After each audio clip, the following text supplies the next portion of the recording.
welcome to our YouTube channel, The Fertility Hub. My name is Akantorana Prudence. Thank you for subscribing, thank you for sharing, thank you for liking, thank you for the comments. We see them and we are glad. Keep on subscribing, keep on liking. Today we are here with our guest, Claire. Claire, you're welcome. Thank you, Prudence. Thank you. And I'm here with my colleague. She'll introduce herself. Thank you so much, Prudence. My name is Percy Kanyesje. As usual, I'm co-hosting with Prudence. And today we are talking about one of the most sensitive topics, which is dealing with a miscarriage. Lately, I've been approached with different people who asked me, when are you going to talk about miscarriage? So today we are talking about miscarriage and how to deal with miscarriage. Most women in Uganda, actually across the world, they do get miscarriages, and most of them do not know how to deal with the situation. And we have our guest today who has gone through the same. So we need to listen to her so that we can understand how does it feel, like carrying your children and your child and you don't get to see them. How should we, support each other as we are going through this? So our today's guests, you're most welcome. Thank you, Percy. Like I was already introduced, my name is Claire Atwongyeire. Yeah, I'm a mother of 2. They should be 3, but I think that's where it hails from. Yeah. That's how I happen to be here to talk about that, because it's not an easy thing to deal with. Because emotionally, just imagine you're carrying those babies, you're expecting them, and all of a sudden you can't have them. You cannot carry them. Then whoever saw you with that pregnancy will still ask, how is the baby? How old is the baby? And that is traumatizing, because not everyone will get to know that you lost the babies. They might have seen you somewhere with a pregnancy and then they meet you again, but you lost it. Whether it's a pregnancy that has been lost at 2 weeks, it's heartbreaking, because some mothers are looking for such pregnancies. Some mothers have gone through a hassle of looking for a pregnancy for like 5 years. They're looking forward to when they're conceiving. It's 5 years and then you get it, even if it's 2 weeks, as long as it has tested positive. It's hurting. Yeah. It's as hurting as someone who lost one at 9 months or at 8 months. So my journey, mine was a pregnancy of twins. It so came about, we're ready for it because my son was already 3 years. So we decided to conceive. And that time I had gone back to school. I was studying at UMI. And I thought I would balance the two, being pregnant and school. So my pregnancies always mistreat me in the first 2 weeks. Like even if I'm 1 week pregnant and I put a toothbrush in my mouth, I'll get to know that I'm pregnant, because it reacts different. Like you feel like puking, vomiting, and all that. So I got to know that I was pregnant before even going to the hospital. So I suspected myself. Not even like you've missed your periods and you're suspecting, but it came in, I think, before even the periods would come, and it was okay. Yeah. So it was a pregnancy that was conceived out of love. So I had the pregnancy. I reached around I promised myself I would go there at 1 month. So I went and visited the doctor. Then the doctor examined me like physically, and they told me, your pregnancy is big, like it feels big. Is it older than what you're saying? I'm like, no, doctor, I know when I conceived, because I always count my days. Yeah. I know when I conceived. It's like, it feels big, I think you need to do a scan. So that time, I was under insurance, but that hospital had been like suspended. So he sent me to a different hospital, to a doctor friend of his, like to do an examination of scan and all that, so that expenses are not overwhelming me. So I went there. Reaching there, they did the HCG for the blood, and it was positive. So the doctor told me, let's go ahead and do a scan at 1 month. So when they did a scan, they found I had 2 babies. And that brings it to where the doctor confirmed that, when the doctor asked, are you telling me the right time or it's me misdiagnosing it? So they were 2. There were 2 girls. They were identical twins, what I got to know, because I carried them up to 8 months. And we had done a 3D scan. Okay. We had seen how they look like. We had felt them. They were healthy. They were normal. But it so happened that the time I was carrying them, I was studying, I was working, and then had a 3-year-old. Then you know the stress of maids at home, you're studying, you're never home, all that. Yeah. It was too much. The miscarriage never happened like I was sick. No, I was not sick, I was healthy. But I think something, that the pressure got high, and then there's a reaction because it was the first baby died, and then it affected the second one because they were in the same sac. Because by the time they removed them, the skin was already peeling. Did you have like any signs before that? Yeah, I was feeling heavy, like feeling tenderness below. You feel it's too tender, it's not the normal whatever you've been carrying. Like it's now. Then when I talked to the doctor, he told me, you mean by soft weight. The weight, yeah. When I talked to the doctor, he told me, it's because you're carrying 2. They have to be heavy, and you're towards giving birth. Like, okay. So I spent another week. But if my doctor had been serious, I think he had called me to examine me, maybe I would have gotten 1, because 1 died and then affected the other after a week. So within they that removed week, 1 and kept 1 there. No. 1 died from inside and then affected the other. The other also died after a week. It had tried to survive for a week because that's what they diagnosed. Because these things of insurance, I kept on being pushed from one hospital to another. Yeah. I don't want to mention the hospital, but ever since I've never gone back, and I haven't felt like forgiving those people. I've not forgiven the doctor. When it's the right time, you forgiven everyone in that hospital. I passed by and I've never gone back because it was too much. Yeah, sometimes it's God's making, but I feel like negligence. There was some negligence somewhere, somehow. Yeah. The way that this doctor that managed my premature baby, if it was the same doctor that had managed me then, I think I would have kept my babies. But whenever I would call the doctor, either he's not available, he will tell you, "I know, come in on Tuesday, I will be around on Tuesday." Like that bit of I'm not available, then he assumes, because sometimes I would go there and then he gets this thing for putting on a stomach and listening. Not the scan, but listens and tells you the babies are fine. So those are for... Up to now, I haven't forgiven them, and I've never gone back to that hospital. I pass by and look at it and feel bad. Actually, I always avoid passing where that hospital is. Yeah, even the doctor, I never forgave him. Even the counseling they gave me, the counselor they gave me, I abandoned the counselor and blocked her. Like I never wanted anything to deal with the hospital. Yeah. So had gone up to 8 weeks, rather 8 months.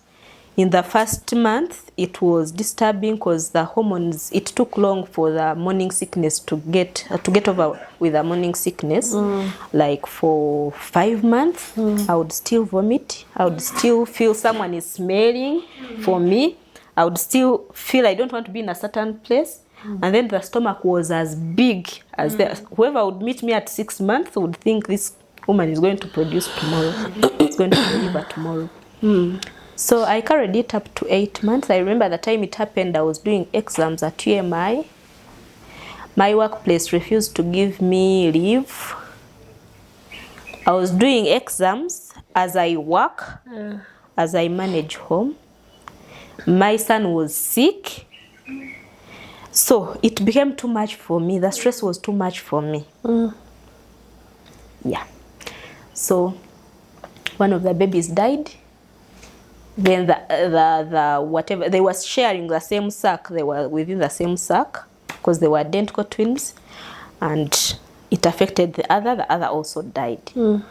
So how did you get to know that one was, you went to hospital? Did you go to that same hospital? Yeah, because I remember I took my son to hospital because remember he was sick. So I finished the last exam and went and picked the child from home, took him to the hospital. But already I was starting to feel pain because the previous week I had told the doctor, I feel tender, I feel like the stomach is down, I feel like it's too heavy for me down. And he would tell me it's because you're carrying two. So I picked my son, took him to the same hospital. I was feeling pain. I'm like, but let me go and also see the doctor. Maybe they do scan and see what is happening as they treat the boy. So reaching there, that day, reaching there, they treated the boy. So I also went on the other floor for my examination. My husband was around, so I went for scan. I actually saw a different doctor from the one I was seeing. And then I told him, you know, I'm feeling this and this and that. I'm not well. Like, go and do a scan and we see. Reaching the scan, there were no heartbeats. I had gotten used because I would keep on looking on the screen. So I'm seeing the sonographer, that's what they're called, fidgeting around, looking at my face, asking me, when did you last hear the kicking? I'm like, I haven't had kicking for like 2 days, but they would rest. They were fond of resting as much as they were playful, but they would rest within a day, and then you hear them in the night. Like, are you sure? Did you hear any kicking today? I'm like, no. When did you start feeling the pain? I'm like, a week ago. He looked at me. It's like, okay. He switched off. I think he had already seen what was going to, what had happened. So I went and sat outside, waited for the results. For 2 hours, they failed to disclose to me what was happening. I would see them passing. This one comes back, goes to the doctor's room. They called some midwife who was putting on pink. I think they felt she should deliver the news to me. Then all of a sudden I stood up and asked them, you people, do you think we are going to stay here for all this long? What's not happening? I need my results. The midwife came and stood next to me. Like, we are sorry, the babies are dead. I just collapsed there and then. The fact that my child had moved out over to get something. The kid was with a nurse somewhere while receiving treatment, and I was alone there. I collapsed. By the time he came back, he found me being taken in an elevator, being held as I made the loudest alarm. They held me, took me to an elevator, took me to their waiting place. I think they took me to the emergency room first. They tried to calm me down. I called someone who used to pray for me whenever I would be sick. I would call that person to pray for me. He rushed and came immediately with his wife. I was there. We prayed for a miracle. They gave me hot water, drink hot water, do this maybe. And the kids were gone. So they told us, maybe what you're going to do, you can go and seek an alternative. Because me, I was not believing they're gone. Even my husband was like, no, this can't happen, no way. We were not all believing. I know. So they gave us, meanwhile time was running, they told us we can seek an alternative from somewhere else. The nearest hospital was Lifelink. We went to this Lifelink. They told us they don't do scans. We had to go to Charlie Wajara. We reached there, and that was the news. It was heartbreaking, the most heartbreaking thing. We had already shopped everything. My husband had gone to Dubai. He had brought 2 suitcases which were there. Everything was in there. We were remaining to shop like these Pampers, the bucket, like what you're supposed to take to the hospital. And everything was in pear and pink. It's the worst time. It is the worst time. Okay, the kids are gone, but the stuff that is there. Some groups, some friends of mine had already made baby showers for me. Like, I was ready because I was supposed to be operated on in 2 weeks' time. Like, from the time I last visited the doctor, he had given me 2 weeks because they say twins, they don't wait for them to reach term. They remove them before weeks. So I was supposed to go there to get them out. So my baby girls were gone like that. Now we began the hustle of, now the doctor remembers to come in because they called him, your patient is like this and this and this and this. He remembers to come in the night, so, because from Lifelink we came back to that hospital. So he remembers to come in and he's like, we are going to induce you to push. Meanwhile, my cervix was still closed. We are going to induce you and you push. I'm like, no, I cannot push. I cannot go through that trauma of I'm suffering to push a dead body out. They first hustled, they went there. I made my mind up. I told them, I'm not going to push. You are going to cut them out. I'll nurse the wound. But that, I think that was the worst decision that I made, because every time that wound would hurt, it would remind me that I'm carrying nothing. I didn't have the babies. So I was nursing a wound out of pain. And it was the first wound that I nursed. Remember, my firstborn was, I had pushed him and had healed so fast. So after the hustle,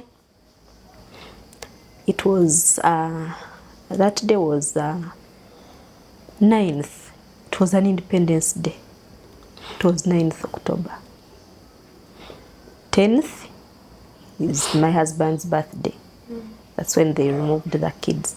Those kids were supposed to come out, as in their due date, like their birth date, was supposed to be 12th December, but they would remove them before. But the due date on the scans and everything, it was 12th December. 12th December was the day I got married. So I would have thought maybe I was going to push up to that day, but they had told me the disadvantages and all that, and I was willing to get them out before. So it was on a 9th of October. It was the worst Independence Day. I know. Yeah. So the following day, they discussed, they talked. I saw them arguing, and I'm like, me, I stand my ground. That's it. I'm not going to push dead bodies, because I had even seen them in scan. One was sleeping down. Like, if you had delivered one normally, maybe they would turn the other and she's also delivered.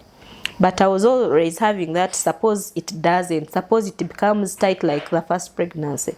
So I was always going to opt for the... So I told them, it is okay, I'll be operated on. So they debated, they consulted, all that. After they made up their mind, they took me to theater. So I asked them, why can't they give me full anesthesia? They told me, no, it's not good. Because I didn't want to hear everything done. Because I remember even argued with them. I would keep on telling them, I can feel what you're doing. I'm feeling the pain. Because I wanted the full anesthesia. Until they overcame and they cancelled me and they removed the kids. And my husband was there. He saw everything that happened.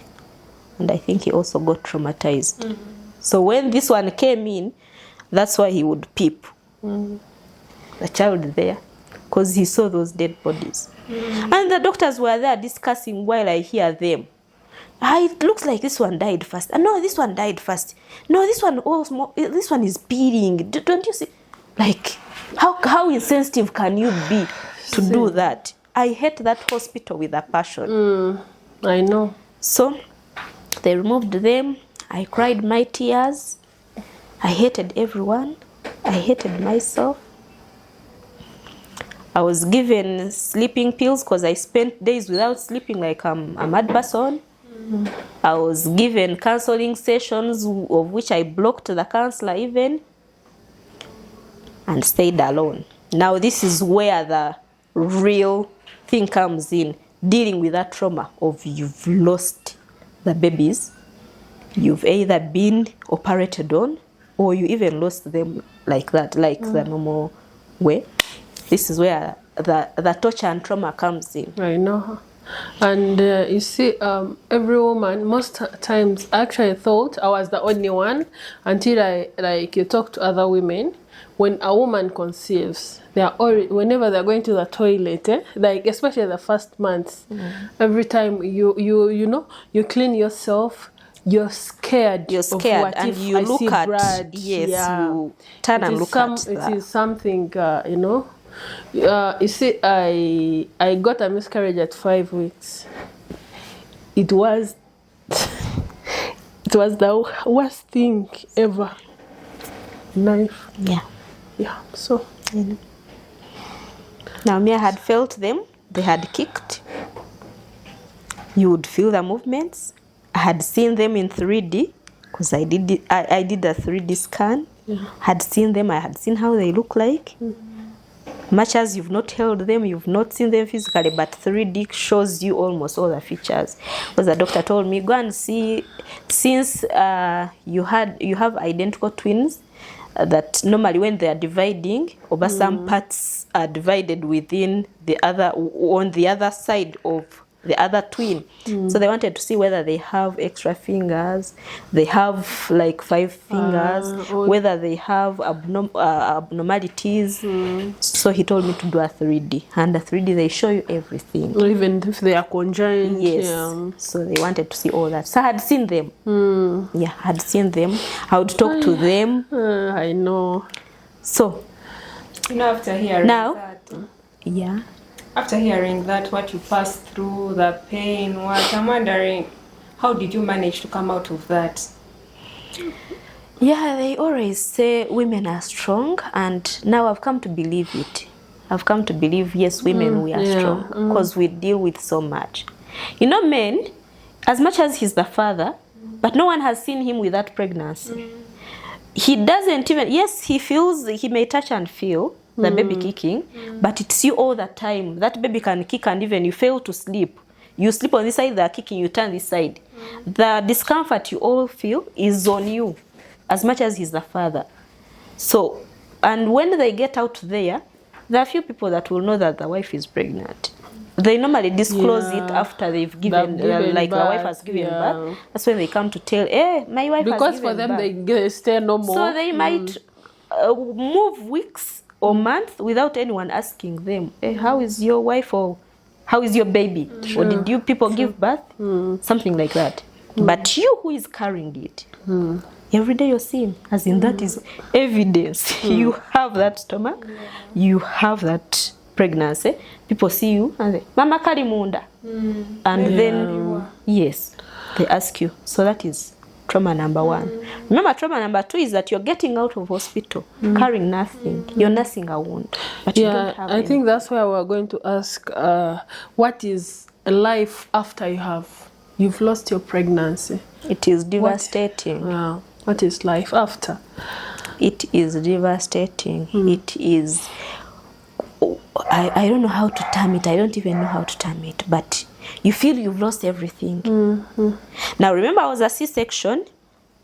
They give you time to conceive again. You don't easily conceive immediately. You don't conceive immediately. Like maybe the normal delivery, or if you've gotten a miscarriage the other way, you're allowed to after a certain time, maybe 3 months, you can conceive again. You have this wound, they're giving you at least 8 months before you can conceive again. That's what the doctor told me. Because they were Normally old, supposed to they were be, old kids. 3 years, but they gave me like 8 months. Sweetheart, I couldn't wait for it because it was too much. I was given maternity leave as if I've given birth for 3 months.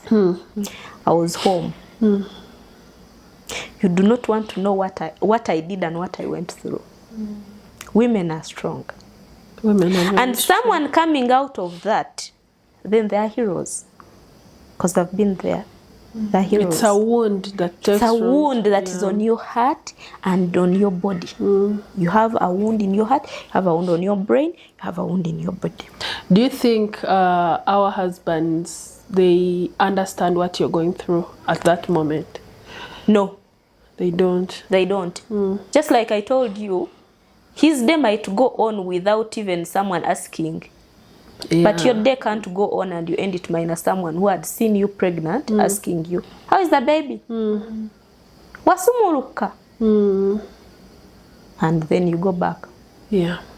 They may hurt because you're hurting, seeing you feeling pain. Yeah.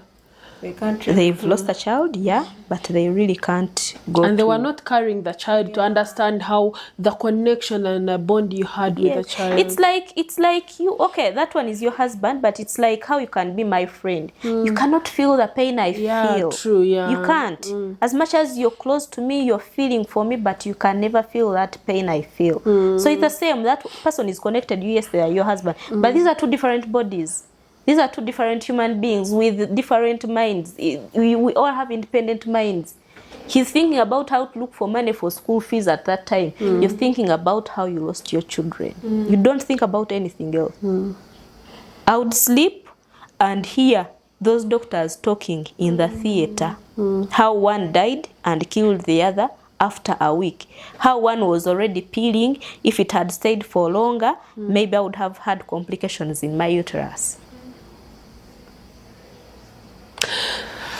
So how do we help women? The doctor reached and then he's like, she was right not to have opted for pushing because this one was not really going to come out. So they were in their own... They were there discussing in their own world, discussing me when I'm there. I'm on that bed, they're discussing when I'm listening. Because we took our kids and buried them. Yeah. They say abalongo baina simai, they have their rituals and all that. We never did any apart from that one of burying them in the evening, because he took them and buried them in the evening. I was still in the hospital, I couldn't move. So after you're discharged from the hospital 3 days, meanwhile people are coming in, they come to visit you at the hospital, but there is no child to show. Then there is this trauma of breast milk. They will even give you tabs to dry them, but they will not dry. They'll keep dripping. My God. They drip, they become heavy, you're carrying them, nowhere to put them. I reached a time and I could express it, express it and pour it away. That's how I calm down. But you're given medication, but sometimes it doesn't work on you. Then I was given sleeping pills, which didn't work on me. So I go home. I did not want to see anyone apart from my child, not even my husband. I think you avoid people when you're depressed. What helped me is that he was working, he was away. He was working as he comes back. Prosi, I stayed in my house with my son and my 2 dogs alone. He was going to school. I would wake up in the morning, prepare him. He's 3 meanwhile. He comes, sings for you nursery rhymes. He doesn't want to know you're okay or not. He knows mommy's well. Then I put him on the van. At around 4, I sit near the gate because I don't even want someone to bang at the gate. I sit near the gate. As I hear the van, I open and pick my son. Enter. That's it. If things are done, I'll call the father. He sends someone to shop, brings... There's only one in-law of mine. He's a guy. He would come and bang for me kabos, but I used to look at him as if someone is, you know how you look at someone lousy and then you're like, hey, now look at this one. He's the only person that I allowed home. And he would also come, clean around. He was a guy, clean around, wash utensils, wash clothes, and then disappear. If he's starting to tell me kabos that is not connected, I'm gonna gundi. I was not even scared that thieves would come and find us inside, the two of us. No. We stayed there. For 3 months, I would not pick calls, I would not return messages. So at work, they allowed you to be off for 3 months? Yeah, they gave me maternity leave for three months. Imagine how you get maternity leave without a child. I know. So for 3 months, I was home. I never moved out at any one time. The only thing I would do was cook, eat, sleep. And sleeping, it would be the aided sleep. I would have to swallow something to sleep. I grew fat. But what is that point where you are like, no, let me let this go, and then life moves? Actually, what made me like recover was my child. Nobody else. Not this business, my counseling, my someone talking to you or anything. No. Whenever I would look at him, like I have something to live for. Yeah, I have something to live for. Yeah. And when they are little, they are around you. Yes. They talk to you, they sing, they disturb you. So that was the only distraction you had. Yeah. The rest I didn't want to know. Time for coming back to work reached. I would go to work, greet whoever I want. If I don't want to greet you, keep quiet. If I pass by you and have not greeted you, because I felt whatever they were telling me, it was nonsense. They did not know what I was going through. Because one of them tried to talk to me.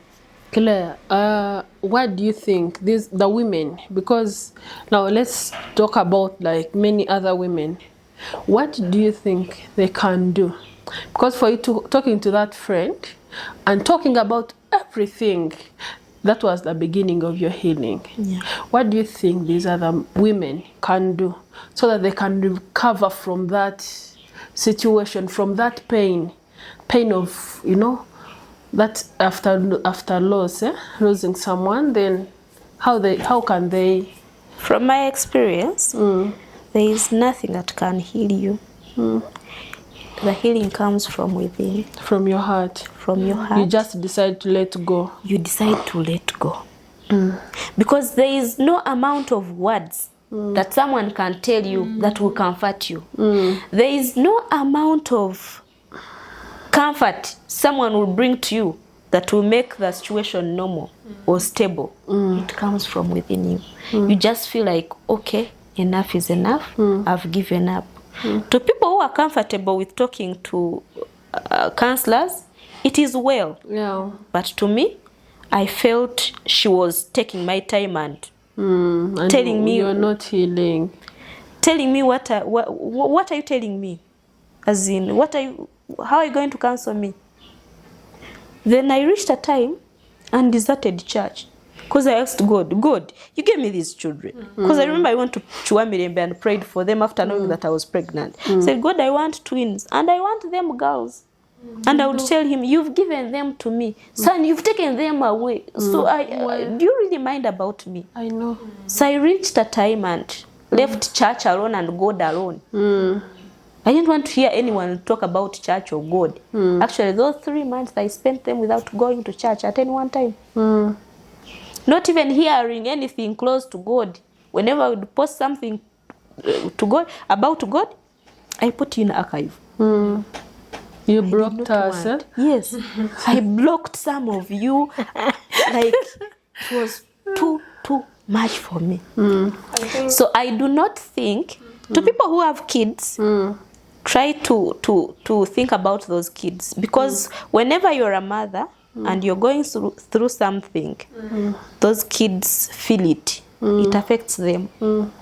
So if you're a mother and you've had a miscarriage, you try to lean on the other side of these other kids. You be there for them. Do it for these other kids. You do it for these kids, and slowly by slowly you can heal. And I want to tell everyone out there, just like you respect pregnant mothers. Actually, I love people who give way to pregnant mothers, who respect them, who treat them well, because those are delicate people. When I find someone treating well a pregnant mother, like you're in a queue and then they let her pass, it is well, it is okay. So if you know someone that is going through that trauma, is going through that, they've lost a child, please try to be gentle with them. Please try to be there for them. If they need you, be there. If they don't want you to be there, please don't be there. Don't fix your life in their lives. They will deal with it. Yeah. I think different people heal differently. Yeah, different people some who want counseling. There are some who will want to just go in their rooms, shout, cry. Yeah. So there is no specific advice or specific way to go. Because I must tell you, it comes from within. Because if someone feels comfortable talking to you, it's from within. They have let you in their life, they're talking to you. If someone feels like going for counseling, they feel that's what should help them, they will go. If someone feels they should close themselves in a room and cry, though that is dangerous. Because I almost became an addict of tramadol. I would swallow tramadol and so that I can sleep. Okay. I almost became an addict. I know. But because the doctor had given me short time, and I had Googled and seen that tramadol affects the pregnancy if you're going to conceive again like the baby, I had to also let it go. Because I had hopes of getting another baby. Yes, in your whole situation, you're optimistic and you're hopeful. Yes. Yeah, so I think maybe what we should tell these ladies, they shouldn't lose hope. Shouldn't lose hope. God, you maybe hope for the next best. You're going to have a child next again. Best, don't, if you lose your pregnancy, just know that God who did it first will do it again for you. So it wasn't long. I think that what helped me were like two, three things. That crying out, like breathing out everything, then being optimistic that I'm going to conceive again, then this other child who was with me. Your baby boy. Yes.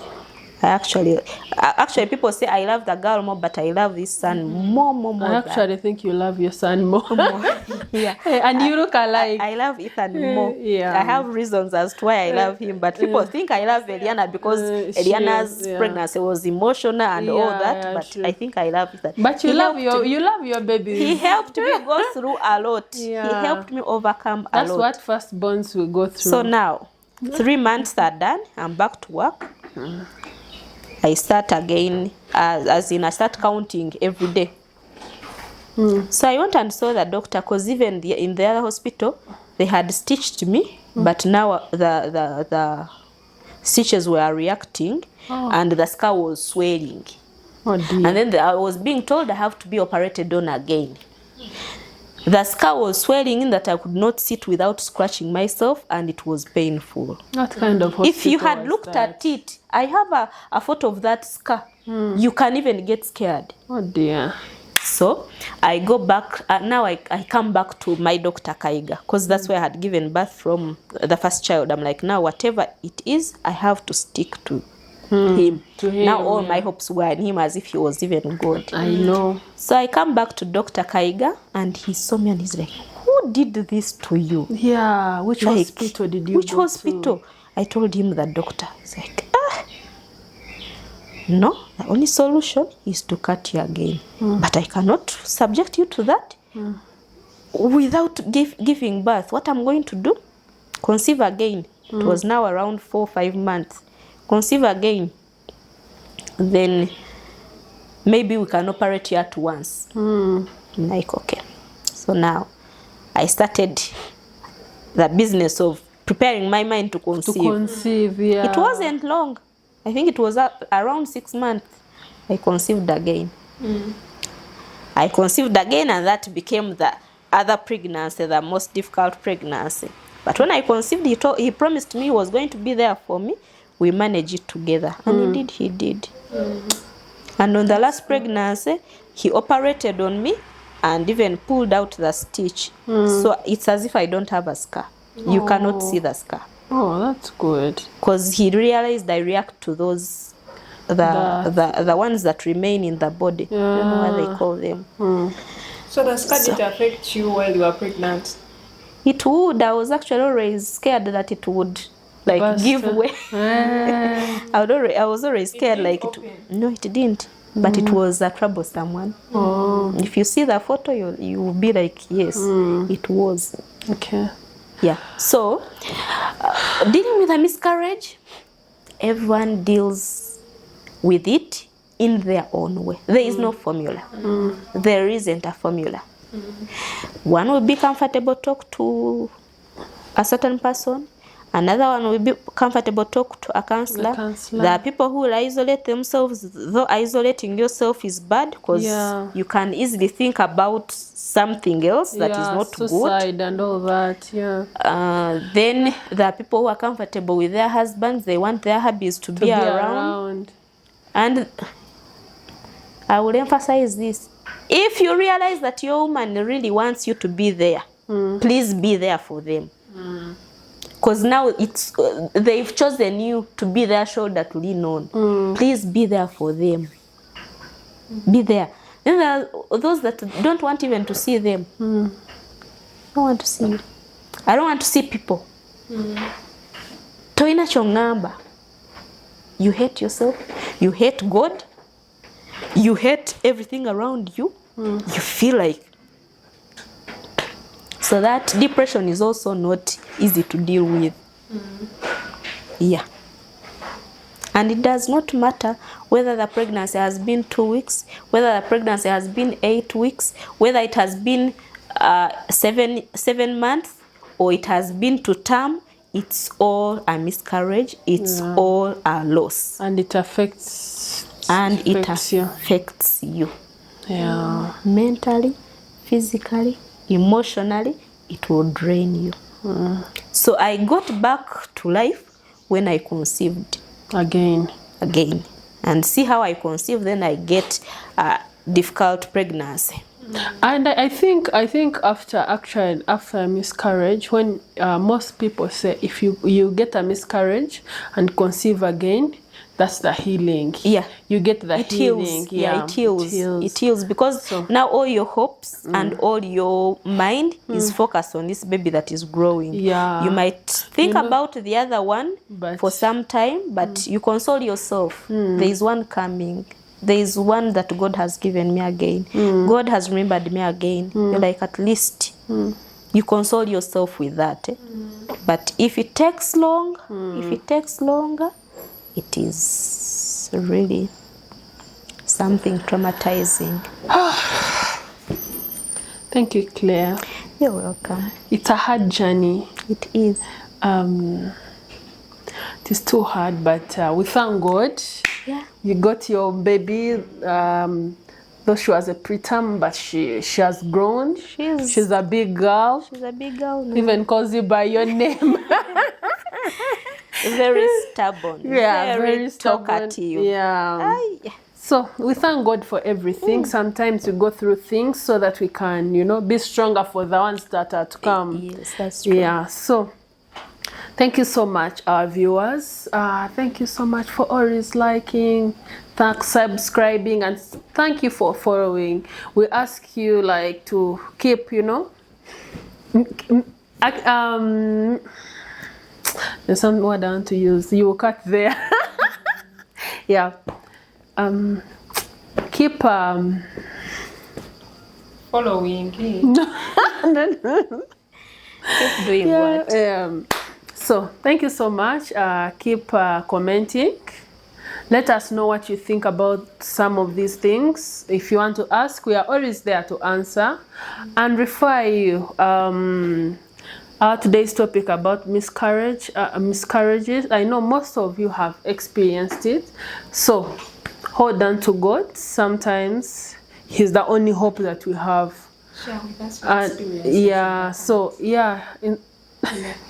Okay, share with us your experiences within the comment section. Let us know what you think. Let us know how we can help each other to overcome such traumatic events and situations in our lives. Thank you so much. Until next time. Bye.